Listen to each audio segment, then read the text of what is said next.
Naniniwala si Attorney Ferdinand Topacio na tila ginigipit ng gobyerno ang so-called 18 ex-Marines dahil sa pagpilit ng NBI sa kanila na maghayag ng kanya-kanyang salaysay.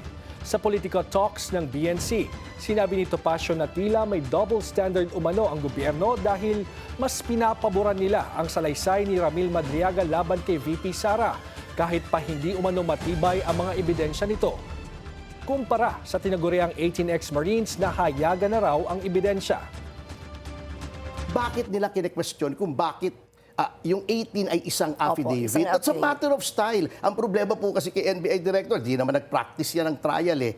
Kung ganun po ang reason niya na yun, unusual yon, yung mga complaints po against Congressman Teves na kliyente ko. Maraming tao rin isang affidavit. So ibig ba niya sabihin, walang kwenta yung mga complaints na yon against Congressman Teves?